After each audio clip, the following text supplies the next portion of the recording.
When people first get into better audio, one of the most common questions is, do I really need a subwoofer? At first glance, it might seem obvious. Subwoofers are those big, boxy speakers that pump out deep bass in home theaters. They shake the couch during action scenes and make EDM drops rumble in your chest. But if you already own a pair of decent speakers, especially floor standers that reach fairly low, is adding a subwoofer necessary? The truth is more nuanced. The answer depends on what you listen to, what gear you already have, and how much effort you're willing to put into setup. Let's break it down in simple, user-friendly terms. First, what does a subwoofer actually do? Most regular speakers, even large towers, struggle to reproduce the very lowest frequencies. Deep bass below about 40 Hz requires moving a lot of air, and that takes big drivers with long excursion and plenty of power. If your speakers try to cover those low notes while also handling mids and highs, they can sound strained or distorted at higher volumes. A dedicated sub takes on the heavy lifting in the lowest octave, letting your main speakers focus on clarity and detail in the mids and highs. This doesn't just add boom, it can make the entire system sound cleaner. Vocals and instruments often sound clearer when the bass load is handled separately. That leads to the first common issue. If my main speakers already reach 35-40 Hz, do I really need a subwoofer? The answer depends on your expectations. Many floor standers can indeed dig deep enough for casual listening, but the bottom 10-15 Hz that they often miss is where you get the tactile feel of bass. Kick drums with body pipe organs shaking the room electronic music with physical impact. Even if your speakers measure well, a sub can relieve them from handling that energy, making the mids sound more open. For acoustic, vocal-heavy, or classical listening, you might not feel the need. But if you want realism and weight across genres, a sub often makes the difference between good and immersive. Another common concern, won't a subwoofer overpower the room and just boom too much? Many fear that adding a sub will make the sound muddy or bass-heavy. And yes, it can, if it's set up poorly. Bass interacts heavily with your room, creating resonances and dead spots. That's why one corner may sound overwhelming and another almost empty. The solution is integration. A properly calibrated sub doesn't call attention to itself. You shouldn't hear the subwoofer over there. Instead, you should simply feel that the system has more depth and balance. That's why seasoned audiophiles talk about subs that disappear. They're working, but you don't notice them directly. So, how do you make a sub disappear and not mess up imaging or timing? This comes down to crossover, placement, and phase alignment.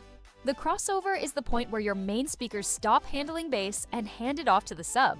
A common starting point is 80 Hz. Phase alignment ensures that the sub and speakers are pushing and pulling air in sync, so bass waves don't cancel each other out. And placement can make or break the experience.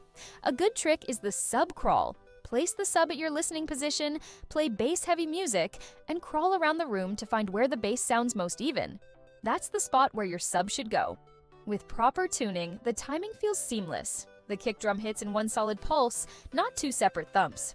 That brings us to the dilemma. Where should I place my subwoofer?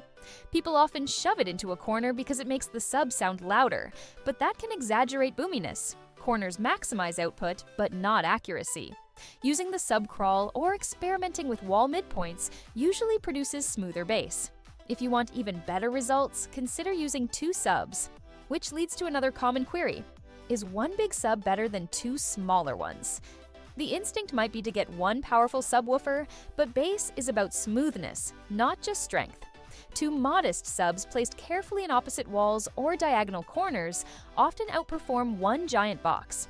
Research from Harman and other acoustics labs shows that multiple subs help smooth out room resonances, so everyone in the room hears consistent bass, not just the person in the sweet spot.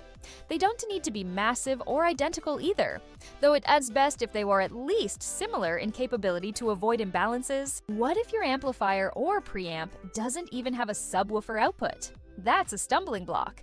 The good news is most subs today offer flexible connections. If your amp doesn't have a dedicated LFE out, you can use speaker-level inputs, running speaker wire directly from the amp to the sub in parallel with your main speakers. Another option is using a Y-splitter from your pre-outs. It's not as plug-and-play as with a home theater receiver, but it's doable, and many audiophiles with vintage amps run subs this way successfully. Now, what specs matter when buying a subwoofer? don't just look at wattage or driver size in isolation. Key specs are frequency extension, how low it can play cleanly, look for at least 25-30 Hz for full music enjoyment. Driver size, larger drivers move more air but need proper design. Amplifier power, enough wattage to control the driver without distortion, and enclosure type, sealed for tighter, more accurate bass, ported for more output and slam. For music, sealed subs are often preferred for accuracy, while home theater enthusiasts sometimes go with ported designs for maximum rumble. Build quality and headroom matter far more than marketing claims of 1,000 watts on cheap boxes. That naturally raises the question, is a subwoofer overkill for music listening, especially if you don't watch movies? The answer is no. A sub doesn't just add earth-shaking bass, it fills in the lowest notes that give instruments realism. A double bass in jazz sounds like a resonant body, not just plucked strings. Kick drums gain weight. Even subtle genres like folk and acoustic feel more complete with a well-integrated sub. For music-only systems, you don't need extreme sub-20 Hz extension, but a sub reaching cleanly into the upper 20s can transform the realism of your listening. One practical issue to worry about: will a sub make my neighbors suffer from bass bleed? Unfortunately, bass travels through walls, floors, and ceilings more easily than higher frequencies. If you live in an apartment, this is a real concern.